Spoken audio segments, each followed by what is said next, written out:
We've had 2 nights now. The first night we talked about some generalities, what you need. If we're ever attacked by a foreign country, if we're attacked by tyranny from within, if we're attacked by marauders and looters or rapists or whatever, and if you don't believe that happens, check out the last time that Los Angeles erupted in riots. You saw shopkeepers on roofs of their buildings and in the doorways of their shops to protect themselves from being wiped out, their lives destroyed by looters. And it was those shopkeepers with their guns that managed to save their business and their family from financial ruin. As mobs, this went from street to street, shop to shop, house to house, business to business, breaking in, looting, and then burning for no reason whatsoever. No reason whatsoever. The riots lasted for days. Supermarkets ran out of food. And when the supermarkets ran out of food and they couldn't get in to get any food, they smashed in the supermarkets and robbed what was left and burned them. Beat up the market managers just because they didn't have any food. They didn't have any food because the people were rioting and presented a danger and the trucks refused to deliver it. There are fools in this country today, folks. Lots of fools.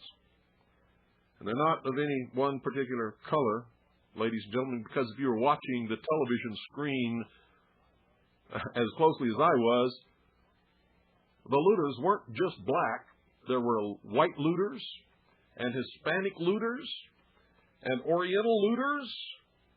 They came in all shapes, colors, races, and sizes. Now, if you don't believe me, go get the tapes and look. It's called opportunity. There was no law and order. There were no police patrols. Chief Gates had pulled all the police out of the area and told them to leave the rioters alone and not to do anything to try and stop them. Worst thing he could have ever done. The only way to stop looting is to shoot looters. And that's what the shopkeepers did. Majority of them were Korean shopkeepers. Took up arms to protect their investments, their shops. I don't know if they actually shot anybody or not, and I don't care if they did. It's okay with me. Because that's the only way to stop that kind of behavior, is to shoot the looters. And that's always been what's been done in the past in this country and in other countries. Police are usually ordered to shoot looters. But, in this New World Order, this politically correct atmosphere, the criminals are now the victims of those whom they're destroying. Can you believe that? I read an article on the internet today where in Great Britain, a man had a shop. Burglars broke into his shop with weapons and were beating him and stealing from him and breaking windows and breaking merchandise. And he shot one of them. Now he's in prison, and the government, in the form of the Home Office, is consulting with the man he shot to determine what his prison release date should be. Now, folks, that's just plain insanity. That's backwards. That's upside down. They've stood the law on its head. In this country, they've completely perverted the law. The government is totally out of control. And I'm talking about the federal government. Some state governments are also, ladies and gentlemen. But the federal government is completely out of control, operating under the color of law outside their jurisdiction, enforcing laws that don't even exist. When you challenge them to show you the law, they can't, they won't.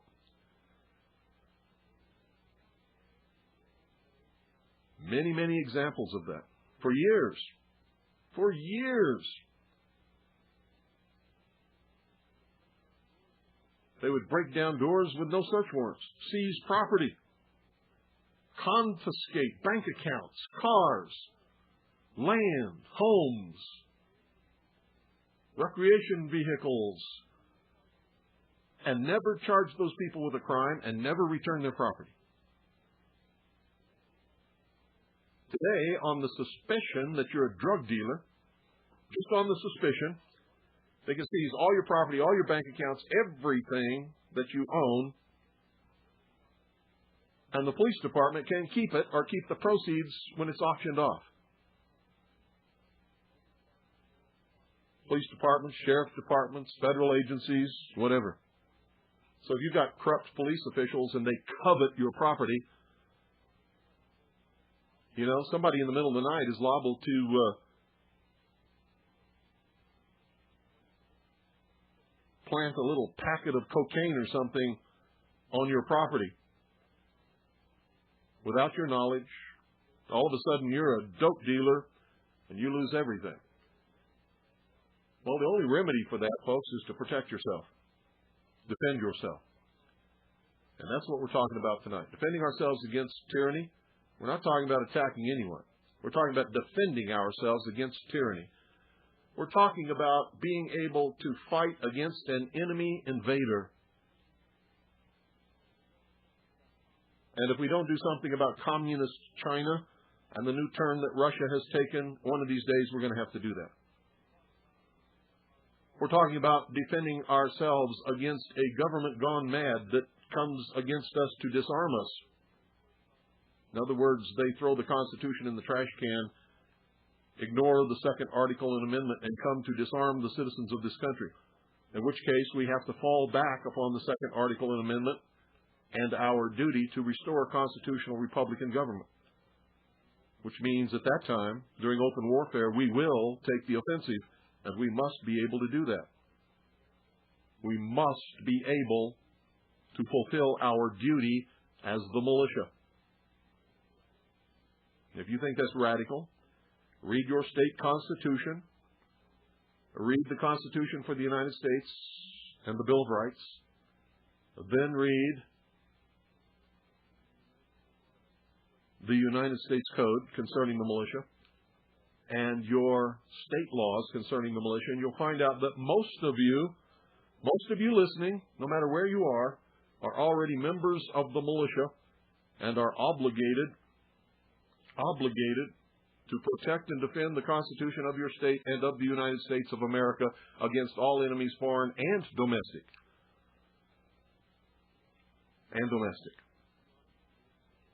If you are between the ages of 17 and 45, and if you've ever served in the armed forces, any of the armed forces of this nation or the National Guard, then you are members of the militia by law until age 63. By law. That includes retired personnel.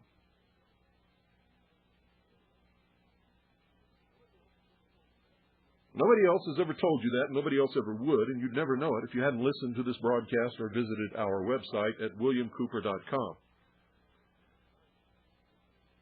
Tonight, we're going to go a step farther. We told you what you needed. You need one assault rifle, what's called an assault rifle. An assault rifle is just a semi-automatic rifle of any kind. That's what they call an assault rifle today. Actually, an assault rifle is any rifle used to assault somebody. Any rifle. An assault weapon is any weapon used to assault somebody. If you assault somebody with a shovel, that becomes an assault shovel. That's the truth of the matter.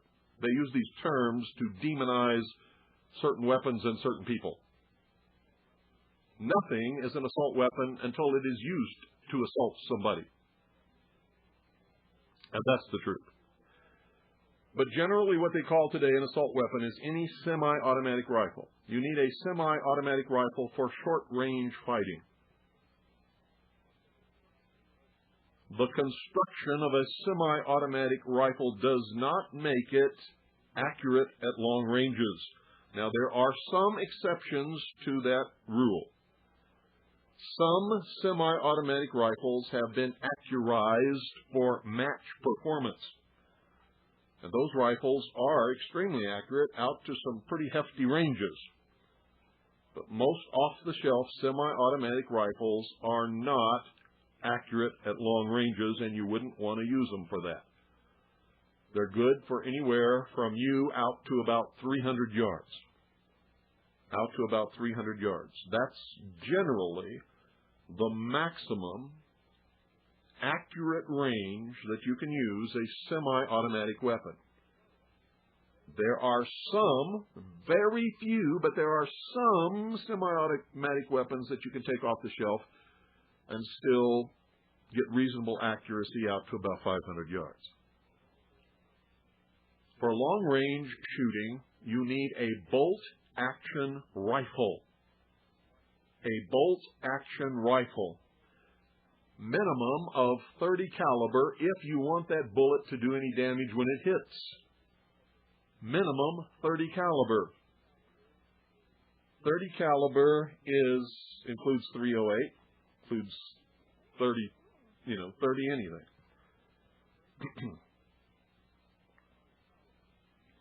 Now I'm talking caliber. I'm not talking cartridge yet. For instance, a .30 round or cartridge that has been used so much in this country for deer hunting for so many years. It's 30-06 and 30-30 have been the standard deer rifle in this country for generations, literally generations. While a 30-06 will perform admirably at long range, the 30-30 will not. The shell, the cartridge case, is not large enough to put enough powder in it to give a .30 caliber round enough velocity and throw enough weight out to a long enough range to maintain a flat enough trajectory and still be able to have enough foot-pounds of energy to do some damage. And you need it to do the damage when it gets there. For long-range shooting, and since we're talking about people who are not ever going to be expert marksmen, probably don't want to be, may have done some shooting in their life, may go hunting every year, but, may not be an expert marksman and may not be into ballistics and all of this other stuff, reloading. You don't want to do reloading. Maybe you don't have the money to do all this stuff. What you need is an off-the-shelf rifle with a 26-inch barrel. It's got to be bolt action. Bolt action, off the shelf, with a 26-inch barrel and a synthetic stock. You should try to get one where the barrel is floated off the shelf. That's it. You're not going to do anything else to this rifle. You're not going to take it down and have it accurized. You're not going to have anything done to it except you're going to clean it and maintain it in a proper manner, period. You want to buy off-the-shelf scope mounts, scope rings, and a scope. And we talked about that the first night. And you're going to buy off-the-shelf bullets. Off-the-shelf, I should say, cartridges. A cartridge is a loaded round ready to fire.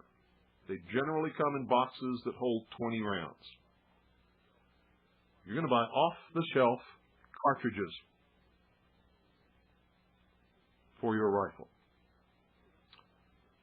Now, you should spend a little time with somebody in your area that knows a little bit about rifles so that you can determine what rifle that you want to buy. I'm going to tell you right off the bat, Remington makes an excellent off-the-shelf long-range rifle.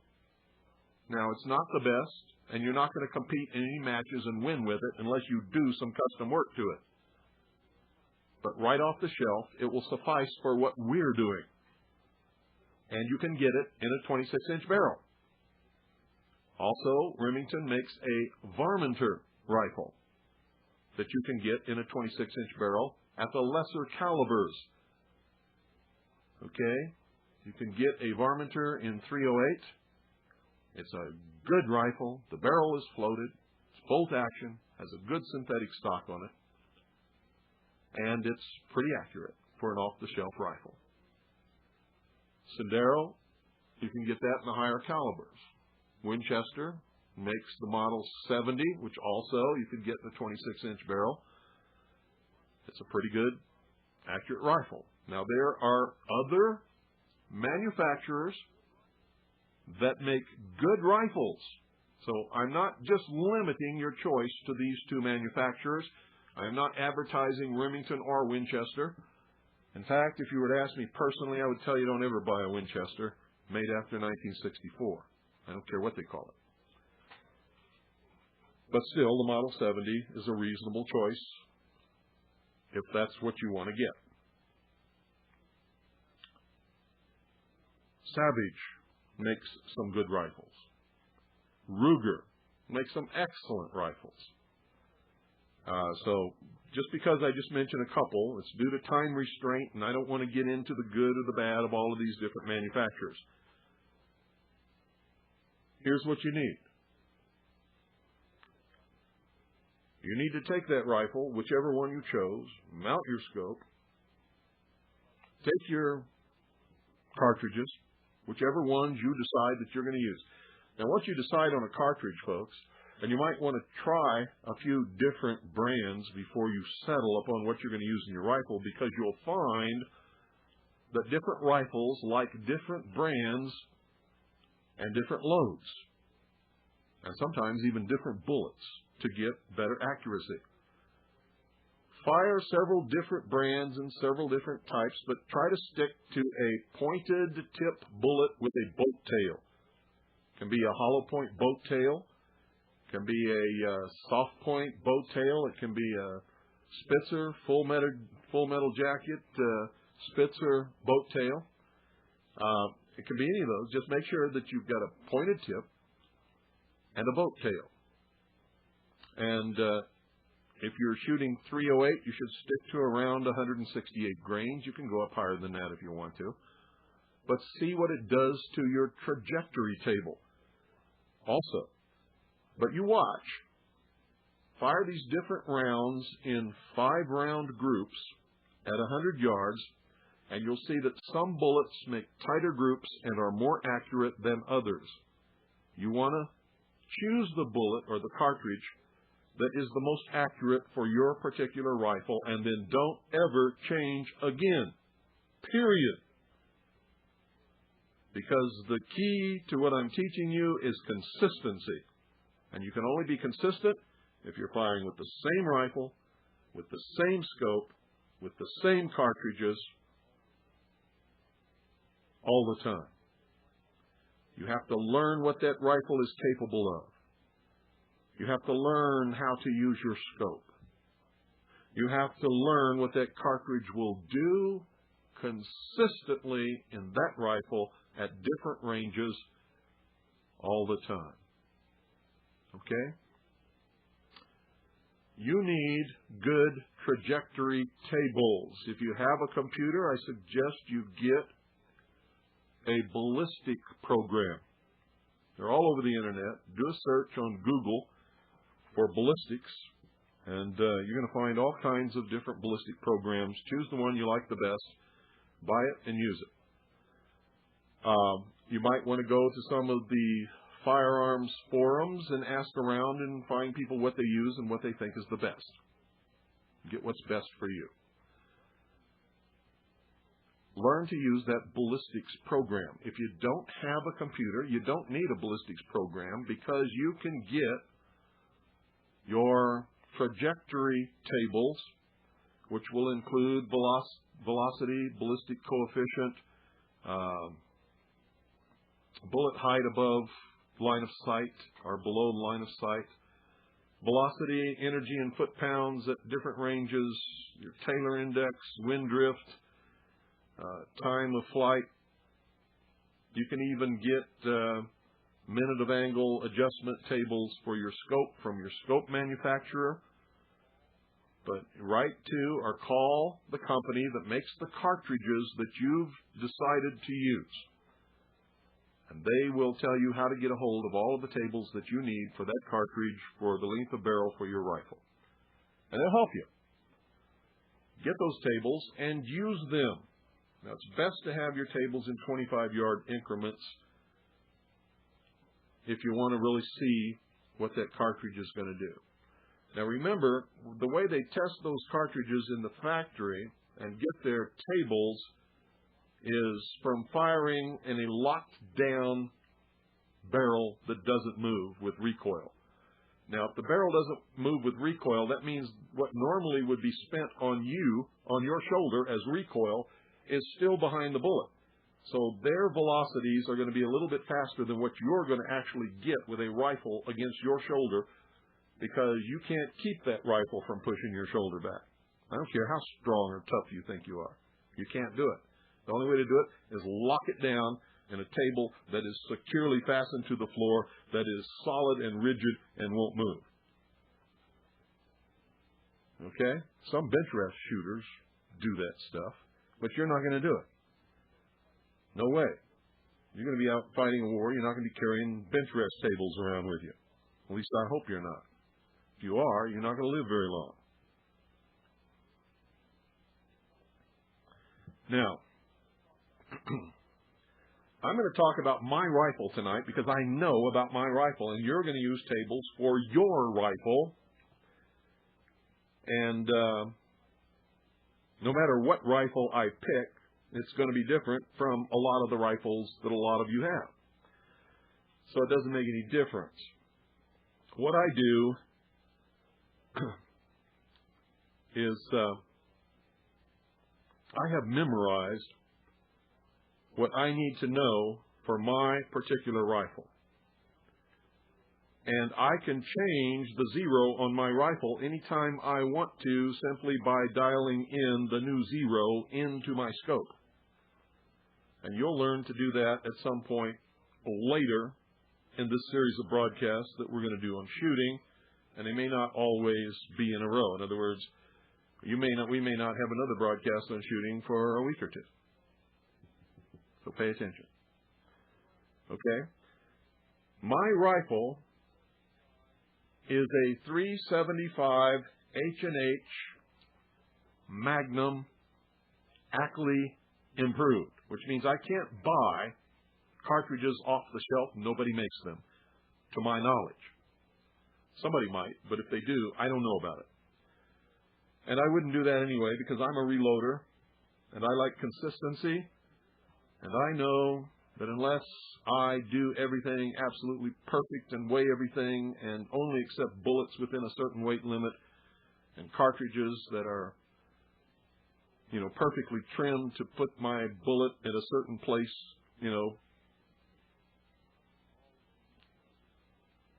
always, so that they're a certain distance from the lands in the barrel, so that the headspace is always perfect, so that I have exactly the right amount of powder in each cartridge, that the cartridges were cleaned properly, that the primers are seated and that there's no burrs on the inside of the primer holes.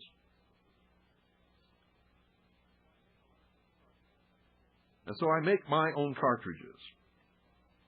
And it's not a cartridge that you can buy anywhere in any store, period. It's what we call a Wildcat. It's more powerful than a .375 H&H Magnum, which is one of the most powerful rounds ever made in the history of shooting. It has traditionally been used to bring down the biggest game in Africa. It's an elephant gun is what it is. There's not a piece of body armor in the world that can stop what I shoot out of my rifle. At least that I've ever seen. None that I've ever seen or know about. And before my bullets are used to make my cartridges, I make them further deadly by making them armor piercing. I put them in a center jig on a drill press. I drill a hole in the exact center of the tip of the bullet, and I put a tungsten rod in there, coated lightly with an adhesive that will make sure that that tip stays in there. And if you ever do this, you have to make sure that you're doing it perfectly, because if you drill an off-center hole, your bullet will wobble in flight.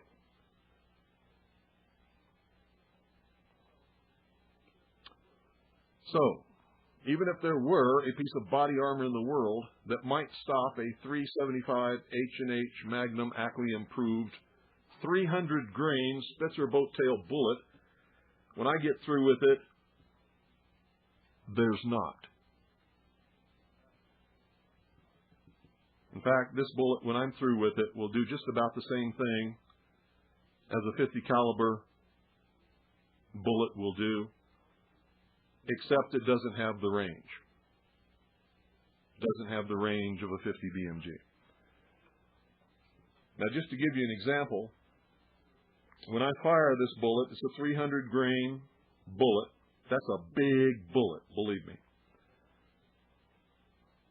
The velocity at the muzzle is 2,870 feet per second. The energy at the muzzle in foot-pounds is 5,486 foot-pounds of energy. Now, when that bullet reaches the type of ranges that we're talking about, for instance, we're talking about 700 feet on this program, on this broadcast for what we're doing. When that bullet, 700 yards, when that bullet reaches 700 yards, it still has 1,767 foot-pounds of energy, and it's still traveling at 1,629 feet per second.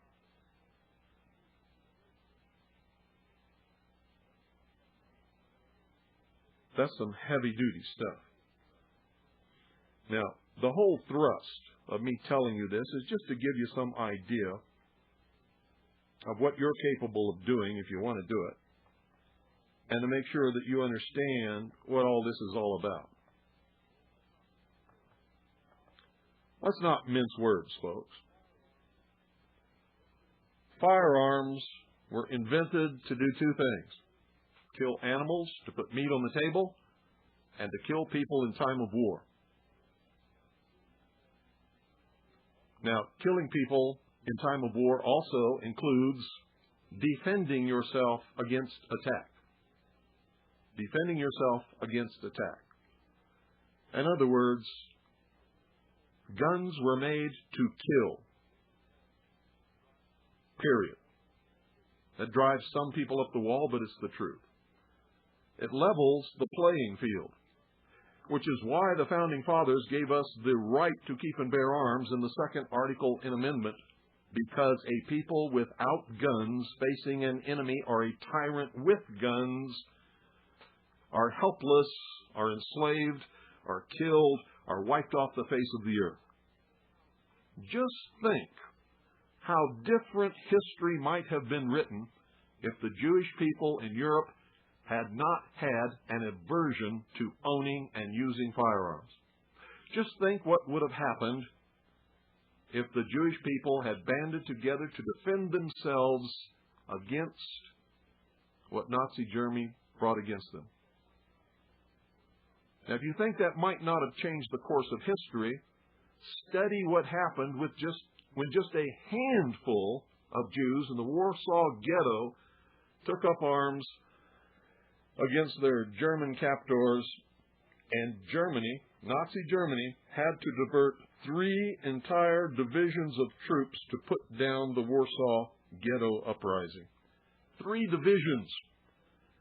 There have been military historians who have actually claimed that if Germany had not diverted 3 divisions to put down the uprising in the Warsaw Ghetto against just a handful of starving Jews who had guns, Germany may have been able to prolong the war for many months, or maybe a year or 2 later, or even may have been able to recover from their losses and may have won the war.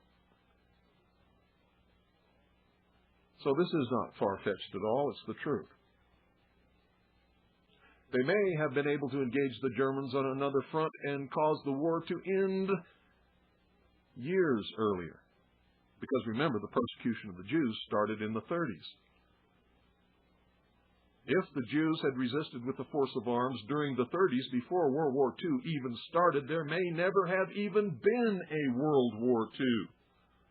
And that's why I find it so absolutely incredible to learn that the Jewish people are doing the same thing all over again, for the most part, in this country. Now, not every Jewish American is against the ownership of firearms. We know that. There are many Jewish people who hunt, who believe solidly in the Constitution and in the Bill of Rights and the Second Article and Amendment. Aaron Zellman, my good friend, started Jews for the Preservation of Firearms Ownership and has done an awful lot about changing the minds of many people about firearms ownership and the reason the Founding Fathers gave us the Second Article and Amendment. So it's not radical to own firearms. It's not extremism. It is damn intelligent. Damn intelligent. That is, if you care about your life, if you care about the lives of your family members and your neighbors and your friends, if you really, truly care about eventually making the world safe for people to live in. Because governments won't stop doing some of the stupid things they do until people learn how to keep them in their cage where they belong. And that's really important in this country. So, you've got to be able to hit what you shoot at. Because most of the people, when wars break out, who end up fighting for their country or for their community or for their neighborhood or for their family or just carrying a gun so that they can get to a safe place, have never had to use a firearm before in their life. And the whole gist of these programs is to make sure that when you take up arms in defense of your family, your community, your state, or your country, that you can do justice by yourself and by those that you're with, fighting, and hit whatever you're aiming at. Now, you can't use the system that I'm teaching you if you're going to go deer hunting or elk hunting. That deer or that elk is no threat to you. They're not going to come after you and try to kill you, unless you're stupid enough to get close to them and surprise them and shock them, and there happens to be a buck standing within just a few feet of you, you might get killed. But generally, you're in no danger from an elk or deer or any of the game that you're going to go hunting, even grizzly bear. I don't know any hunters who sneak up close to a grizzly bear. They usually bag them from several hundred yards away.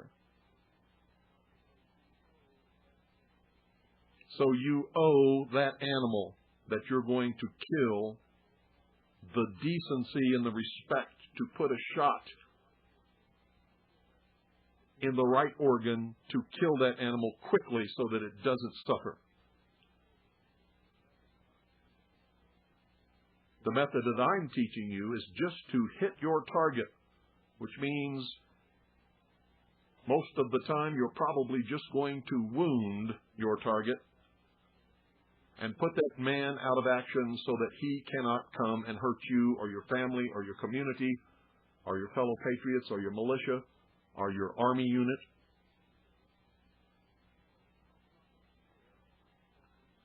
And you're not going to care if he's suffering, because given the same chance, that man would do the same thing to you in a heartbeat, because he's your enemy. So don't go feeling sorry for him. The only time you should feel sorry for your enemy is if you are a tyrant and oppressor, and by the very nature of your being, that tells me that you wouldn't. If you're the victim of attack or oppression, don't feel sorry for the enemy. Do what you have to do to stop them, to inflict as many casualties upon them as you possibly can, so that they cannot hurt you or your family or your neighbors or your community anymore. And that's what I'm teaching you. Take an off-the-shelf rifle, off-the-shelf scope, off-the-shelf cartridges, and be effective out to 700 yards. And you will do it. Now, here's what I know about the average soldier. that I ever served with. Now, if we should be invaded by the Chinese, they're much shorter than we are, and you're going to have to tighten up these figures. So understand that. But for the average Caucasian soldier, or black soldier, or Hispanic soldier, here's what you're going to have. 29 inches from crotch to shoulders. That's the length of the human torso of the average soldier, 29 inches. And I'm giving a little leeway. I'm giving a few inches leeway. And from the crotch to the top of the head is 41 inches. You need to know those two things. If you think you're going to be shooting at somebody shorter than that, or if you know you're going to be shooting at somebody shorter than that, you have to mentally adjust what you're doing. Okay? So I plug these figures in to my ballistics table, and I come up. I want to give myself some more leeway. So I do not want my bullet to drift above the line of sight. Now, you have two lines when you're dealing with a rifle. One is the line of the bore, and the other one is the line of sight. The line of the bore is where the barrel is pointing. Now, a bullet will never go where the barrel is pointing.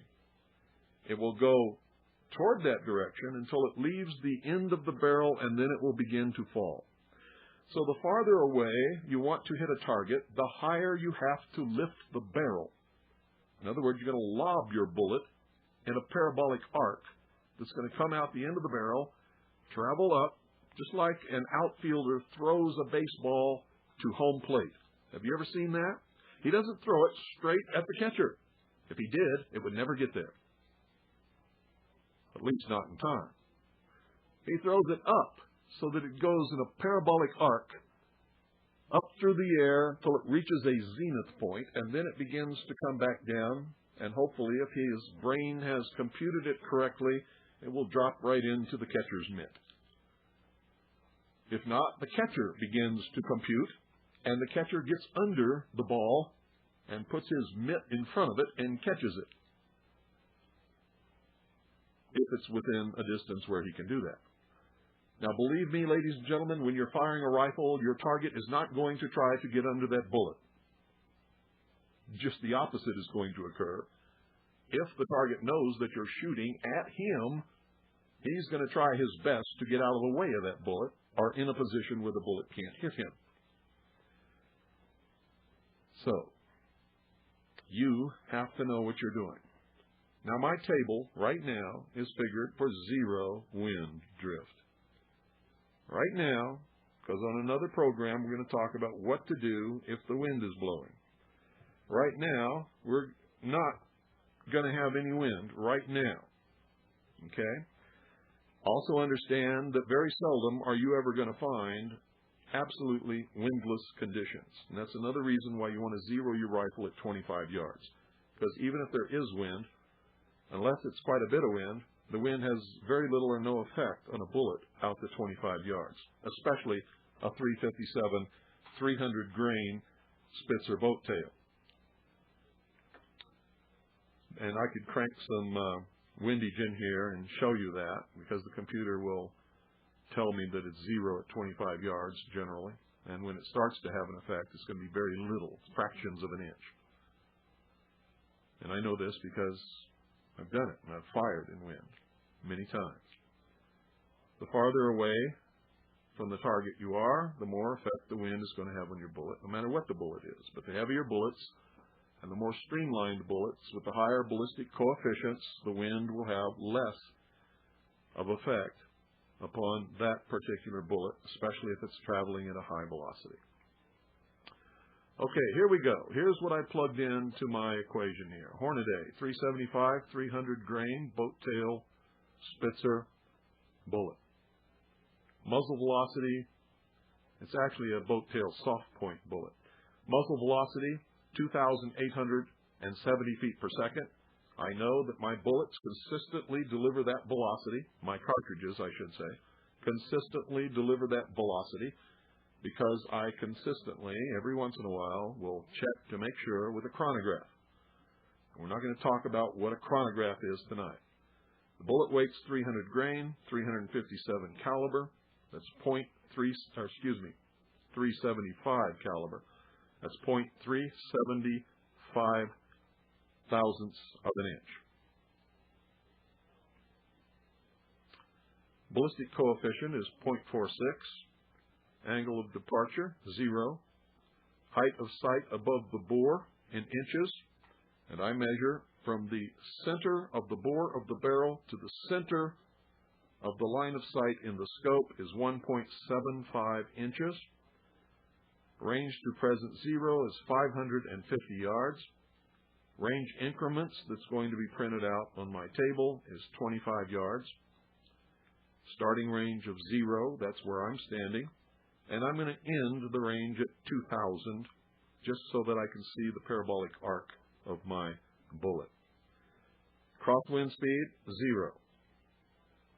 Now, when I fire my weapon at 0 range, the bullet height is 1.75 inches beneath the line of sight, because that's what I measured from the center of the scope to the center of the bore. At 25 yards, the bullet height above the line of sight. Now remember, the line of sight is where I'm looking through the scope. In order to hit my target at 550 yards, the way I have zeroed the scope is that the bullet is actually pointed up when I fire, because adjusting for a 550-yard zero has made my crosshairs, put my crosshairs in a position where it's pointed directly at 550 yards, which puts the barrel in an up attitude so that when the bullet leaves the barrel at some point, it's going to cross up over the line of sight. Now, a better way to think of it, so that you don't get confused about bullets rising, because they never do. The bullet is going in the direction it was pointed. What we're doing is cutting the line of sight through the parabolic arc of the bullet's path directly at the target, and that's the way you should always think of it. The bullet is not going up. You are merely pointing your line of sight through the parabolic arc of the bullet. That way you'll never get confused and make a statement to anybody that the bullet rises once it leaves the barrel. Because anybody who knows ballistics will look at you with that funny look, and they probably won't say anything, but they won't believe another word you say. Okay, folks? So, at 25 yards, my bullet is now 2.12 inches above the line of sight. It still has 5,287 pounds of energy. Now, it's going to keep rising above the line of sight until it reaches its zenith. In other words, that's the highest point in its parabolic arc that it's ever going to reach as it travels downrange toward the target. And that point is at 300 yards. So from where I fire my bullet at toward the target until it gets to 300 yards, the bullet is going in an arc that is curving from the muzzle as it's pointed up. It's dropping back down toward the earth. Okay? Where it reaches the highest point above the line of sight is at 300 yards, where it reaches a height above the line of sight of 24.09 inches. So, now, here's how I know I'm going to hit my target, because from the time I fire that bullet, if my target is between me and 550 yards where I've zeroed my weapon, I'm going to put my crosshairs on the crotch of the target.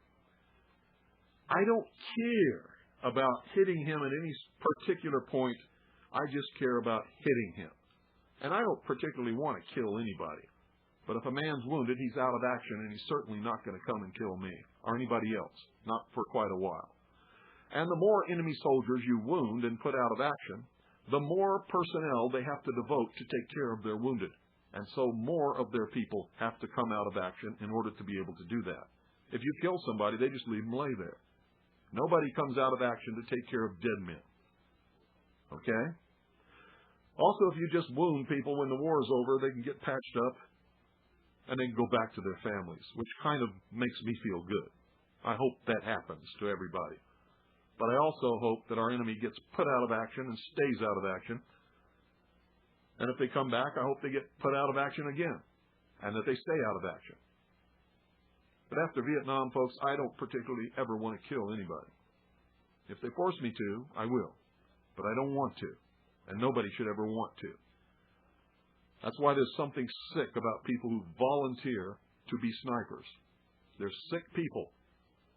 Because a sniper is nothing more or less than a paid, cold-blooded assassin. And that's the truth. And if you're out there listening and you're a sniper and that makes you mad, hey, tough patootie, buddy. You've got to be sick to want to consciously put yourself in a position where you know you're going to be asked to kill people in cold blood. And if that's the mentality you have, then I've called it right. And you should stop being mad and stop wondering whatever made you volunteer for such a job. There's no glamour. There's no heroism in that at all. The only time anybody should set out to cold-bloodedly shoot somebody is in a war or in defense of yourself if you're attacked. Period. Period. Anyone who's a sniper for a law enforcement agency, a government agency, or a police department has taken on the role of judge, jury, and executioner and cuts out the entire concept of justice.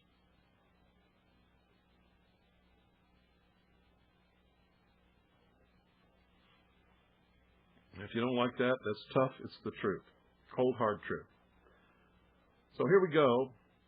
I said when I set out, I was going to have a trajectory that between me and my zero, I would bring the bullet as close to 25 inches above the line of sight, but not over 25 inches. And what I've come up with is at 300 yards, the highest point the bullet is ever above the line of sight is 24.09 inches. Now remember, the bullet did not rise to get there. It actually dropped to get there. If the bullet was not affected by gravity and continued in the line of the bore when it was fired, it would be many feet above that position at that 300-yard mark instead of just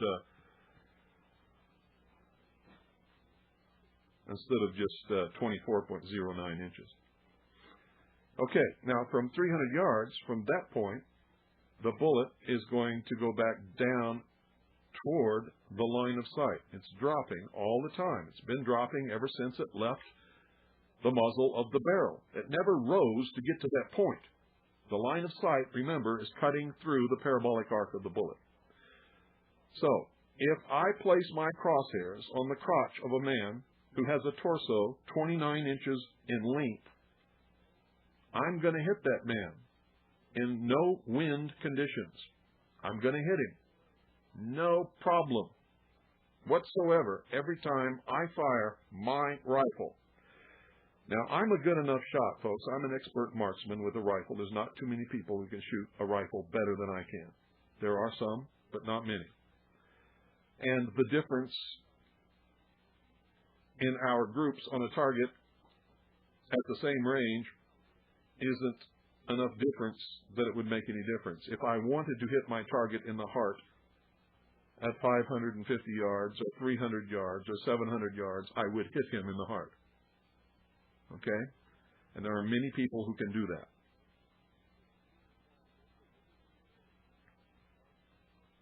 Most of you better not even try. Now, I hope you can see the concept of why I have figured it this way.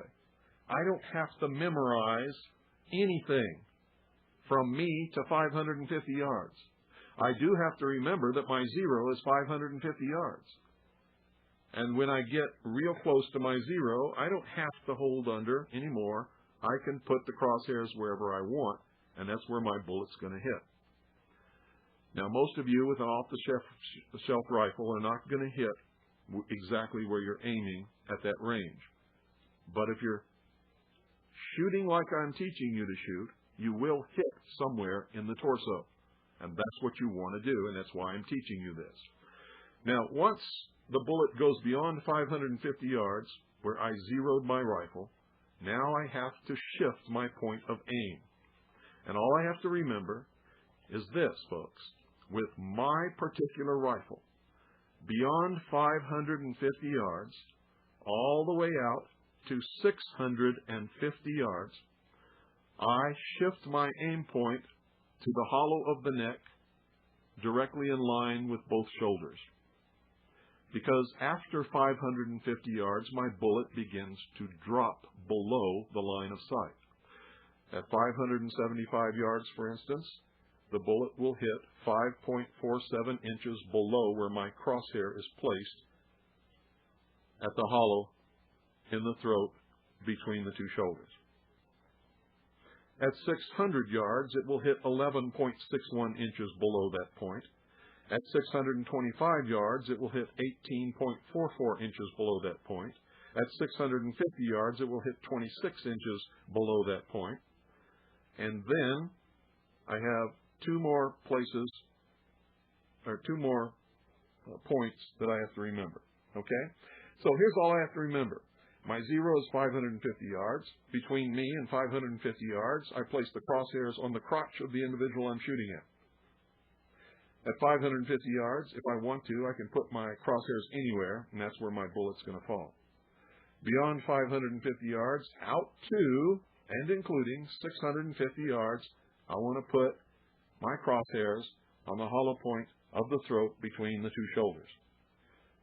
Beyond 650 yards, I want to put my crosshairs exactly, ladies and gentlemen, 10 inches above the top of the head.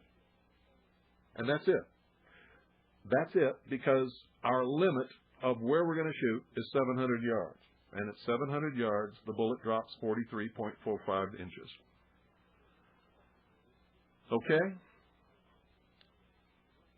Timed that just about right, because we're just at the end of the broadcast. How about that? So, I hope you're learning from this, and I hope you understand what this is all about and what it is that I am actually trying to teach you. And all of this is available to anybody, if they want to learn it, on any firing range, or probably 500 million books in any library. You can put this information together from any reloading manual, any ballistics tables, any trajectory tables, but most people don't have the common sense to figure out what I've told you tonight. You don't have to memorize all these tables. I know guys that think they're going to get in a war, and they're going to be trying to hit somebody everywhere they put the crosshairs. They've never been in a war. They don't know what happens to them in a war. They don't know that the enemy is not going to be cooperating with them in a war. They don't know that they're going to get excited and sometimes scared, and the adrenaline's going to be rushing in a war. And all you need to do is hit the target. Period. But these guys are memorizing the ballistics tables and the trajectories for every 10 yards out to 700 yards. And they don't need to do that. All you need to know is what I taught you tonight. And you may not need to know that much if you have a rifle that fires a flatter trajectory at a higher velocity. Now remember, you have to have velocity. You have to have a good ballistic coefficient.